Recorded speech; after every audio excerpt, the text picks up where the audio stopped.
Eu acho que aí é um óbvio reflexo da gestão, né? Ontem eu estava vendo que o Corinthians também tem problemas agora com uma empresa de limpeza e segurança que não pagou, né?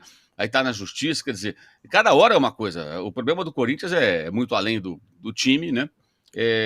A outra vitória desse bloco aí de jogos que o Juca destacou foi aquela 1-0 gol contra do Rodinei. Flamengo reserva também em Itaquera, Rodinei sozinho me põe a bola para dentro do próprio gol. Um gol contra espetacular, né? Parecia um atacante bem posicionado para fazer o gol contra, né? O Rodinei, sempre sujeito a chuvas e trovoadas. Foram as duas vitórias do Corinthians, né?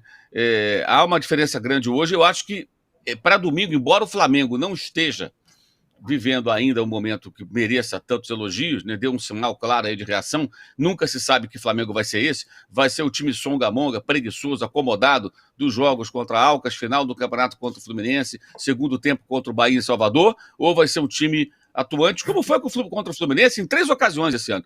Da derrota 2-1 na Taça Guanabara, na vitória 2-0 na final do Carioca, primeiro jogo, e também nessa partida agora. Mesmo com o Vitor Pereira, o Flamengo teve partidas em que marcou forte o Fluminense, dificultou o jogo do Fernando Diniz. Então, se for o Flamengo, como pediu o São Paulo, jogando assim com frequência, a chance do Corinthians é mínima, porque o Corinthians nunca esteve tão mal.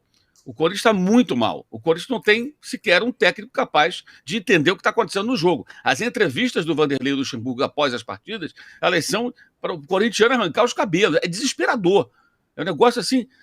Ele disse na quarta-feira, após a partida, que o Corinthians esteve perto de ganhar o jogo do Atlético. O Corinthians não teve pé de ganhar nada. Tomou a pressão o jogo inteiro. O Cássio fazendo cera, tomando pressão. Aí teve 2 bolinhas ali que chegaram ali. O Fausto Vera, uma chance, outra bola perdida pela defesa do Galo. Uma fumacinha de gol, diria o Valdir Amaral, né, o velho narrador. Mas não competiu. O Atlético, mesmo sem ser brilhante, foi muito superior. O 2-0 foi muito barato. E o técnico fala, depois do jogo, parece que ele viu uma coisa completamente diferente. E não há nenhum sinal de melhora. O Corinthians hoje é um time de futebol sem nenhum comando técnico, tático, estratégico, nada.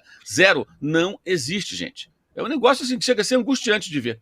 E é assim que ele vai ao Rio de Janeiro enfrentar o Flamengo. Se o Flamengo fizer uma partida parecida com o jogo contra o Fluminense, evidentemente é um favoritismo muito grande, talvez o maior nos confrontos entre os dois nos últimos tempos. Eu comparo esse jogo de domingo, se o Flamengo fizer um jogo correto, digno, ao que aconteceu em 2015, num jogo que o Corinthians ganhou de 3-0 do Flamengo, passeando no Maracanã, e que a gestão do Maracanã, na época era da Odebrecht, aquela coisa toda, colocou o hino do Corinthians antes do jogo, e a torcida do Flamengo ainda ficou mais pé da vida do que com o resultado. O hino do Corinthians tocou, porque nunca toca hino do Flamengo em Itaquera, nem no Morumbi, nem no Allianz Parque, nem no Beira-Rio, nem em lugar nenhum, só nos jogos do Flamengo. O que é óbvio, né? Vai tocar hino do Flamengo no estádio dos outros. Tocaram o hino do Corinthians, uma alegação de que é uma homenagem ao Casagrande, ou coisa assim. Isso deu uma péssima repercussão na época, porque a torcida obviamente não gostou, e fora o hino, tocando o hino do Corinthians no Maracanã antes do jogo. Foi 3-0, assim, com extrema facilidade, mas muito fácil. O Flamengo era presa facílima, e ainda foi logo depois que contratou Guerreiro e Sheik ao Corinthians, que o Corinthians devia dinheiro aos jogadores, aí fizeram aquela composição, o Flamengo pegou os 2 jogadores, o Sheik recontratado, o Guerreiro contratado pela primeira vez, nem única vez pelo Flamengo, e o Corinthians colocou ainda uma cláusula, e o Flamengo aceitou aquilo, que eles não podiam jogar contra o Corinthians. Quer dizer, é brincadeira, né? Como era também a gestão do futebol do Flamengo naqueles tempos, né? É o fim da picada. Você contrata um jogador, paga, aí o cara que está devendo ao jogador, que cede aquele jogador porque não consegue mais mantê-lo, fala, não, mas contra mim não pode jogar. Sim, perfeitamente. E não jogou, tomaram de 3-0. Eu acho que esse jogo de domingo, se o Flamengo fizer o seu papel correto, que é jogar com o mínimo de envolvimento e interesse, e não aquele time preguiçoso, acomodado de jogos que eu citei há pouco, vai ser parecido, porque o time do Corinthians, gente, é uma coisa muito, muito, muito assustadora. Acho que a palavra é essa. Eu acho que o torcedor do Corinthians, que tem o mínimo de noção do que é um jogo de futebol, aquele cara fanático que está sempre vendo o copo meio, não, totalmente cheio, não adianta falar. Mas o torcedor que tenha um pouquinho de espírito crítico, ele está bem preocupado, porque os jogos são de assustar. 13% é o percentual de aproveitamento da atual comissão técnica. 13%.